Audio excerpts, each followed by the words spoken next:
Why is it that everything in our world has to be turned into a catchphrase, a slogan? Why does all critical thinking have to be totally dropped and we all have to sing together in unison, "I stand with Ukraine," or "I believe in science," or "pandemic of the unvaccinated"? Why is it the same people that sold me those slogans 5 years ago today sell me that you're a Putin-loving apologist if you dare engage your brain to understand exactly what's happening on the potential for World War III? I happen to believe critical thinking in history is a good place to begin to understand the world happening around us. So let's dive in to a little bit of history. Is Vladimir Putin, Adolf Hitler, looking to roll through Europe, or has the West encroached on the security of what was the Soviet Union and is now Russia? Well, let's take a look at the history.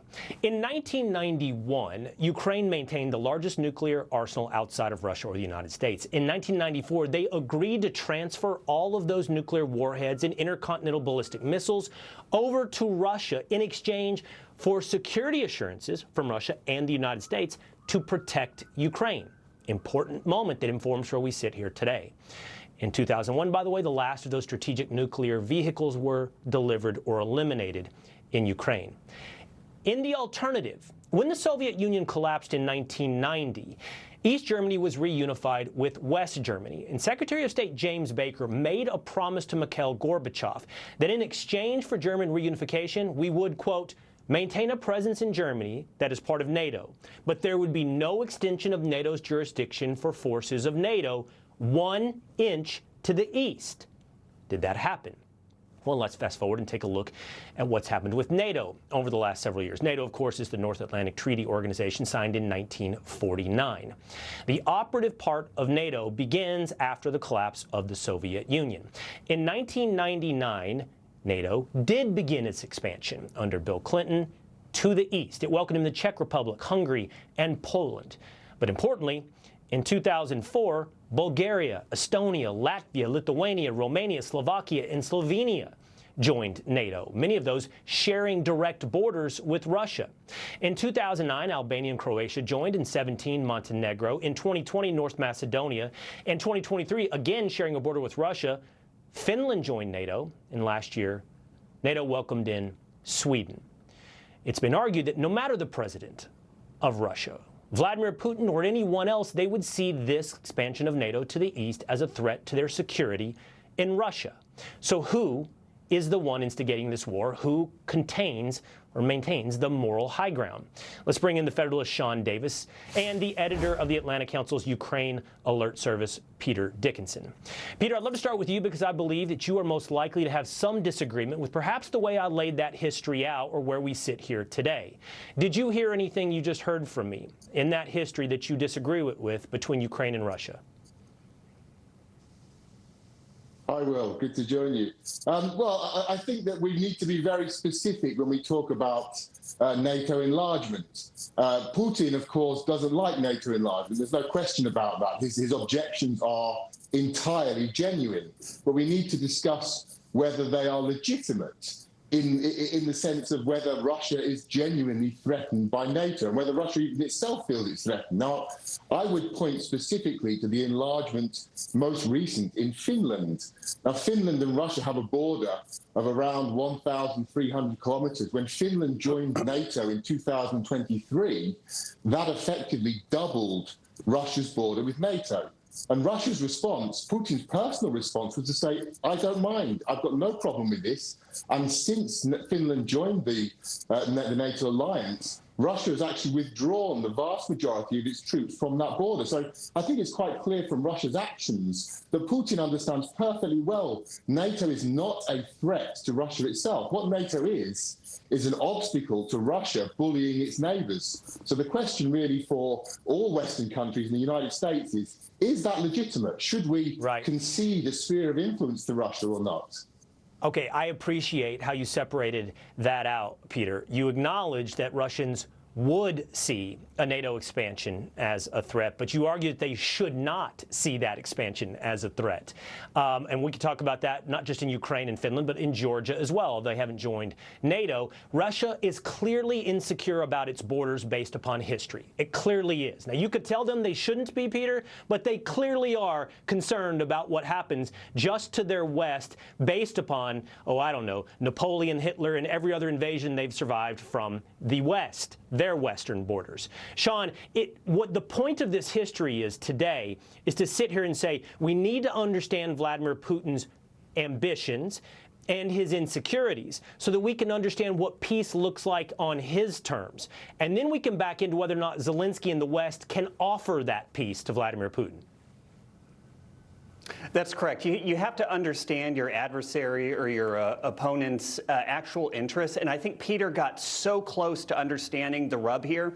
And it's not NATO expansion by itself. It's where NATO is expanding. And the crown jewel for Russia, for its economy and for its military, is in the Black Sea. There are 6 nations that border the Black Sea. You have Turkey, which is in NATO. You have Russia. And then you have Bulgaria, Romania, Georgia, and Ukraine. And if you look back in history, when Georgia started playing footsie with NATO in 2006, Putin responded by going and annexing part of Georgia. Then you had Romania and Bulgaria in 2009. At this point, you have 40% being added to the number of people in NATO on the Black Sea. And the big rub there is with Ukraine. They have a border with Crimea, which houses the Black Sea Fleet in Sevastopol, and then you also have the major Russian port, Rostov-on-Don, on the far north, mostly eastern portion of the Black Sea. These are key geographic assets because they provide year-round access for Russia militarily and economically to all the various oceans. They don't have to worry about ice in the winter like they would in the Baltic. So it's expansion around the Black Sea that I believe is the true threat that Russia perceives from NATO. And I'll have to, in the short time we have together, Peter, I think you've acknowledged that Russia probably does feel that threat. At least it does so in Ukraine more so than it would in Finland. So how far would Russia, and I don't mean Putin, I mean Russia, go to the mat to defend those insecure borders? And so therefore we have to ask, when it comes to defending Zelensky, are we prepared to go to the mat to the extent of World War III to expand Western influence to the east? Well, again, I don't think that Russia feels that it's threatened by Ukraine. The idea that Ukraine would pose a threat to Russia, or that even NATO and Ukraine would pose a threat to Russia, is absurd. NATO has been in the Baltic states for 20 years, and it's not posed any threat whatsoever. There have been almost 0 incidents in 2 decades. Russia is today an empire. It's not a nation state as we understand it, certainly in Europe, and I would assume in most parts of the world. It's essentially a patchwork empire, very much on a 19th century model. Putin is someone whose political worldview was formed by his time as a KGB officer in Eastern Europe, in East Germany in the 1980s. He personally witnessed the collapse of the Soviet power in Eastern Europe when the Berlin Wall fell in 1989. He was there in Leipzig at the time, as is well known.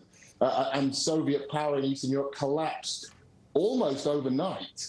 Right. And then he came back to the Soviet Union, and the Soviet Union itself collapsed. Now, he sees Ukraine's move towards greater integration with Europe, towards the embrace of democracy, as a potential catalyst for the next stage in that process. And he really wants to avoid that by exerting Russian pressure and a Russian influence on Ukraine. So it's not about a NATO threat to Russia itself. I don't believe that there's any evidence that Russia genuinely feels that. On the contrary, look at the map. Look at Russia's borders with NATO. Russia's borders with NATO today are largely undefended. Please check that. That's the fact. Well, if they think it's a threat, he would not leave his borders undefended. I've got to go. I'll give you last quick word, Sean. I think what we're getting down to is Putin looking to roll through Eastern Europe and reestablish the previous boundaries of the Soviet Union, or is he concerned in the opposite, that the West is expanding into the sphere of influence and security of Russia?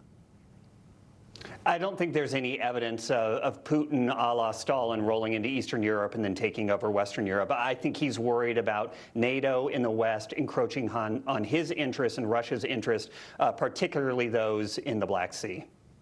All right. I appreciate this debate. I appreciate this conversation. It's, of course, a quick one when we're diving into deep history, but at least it's a start. And I appreciate both of you beginning that conversation with me today here, Sean and Peter. I appreciate your time.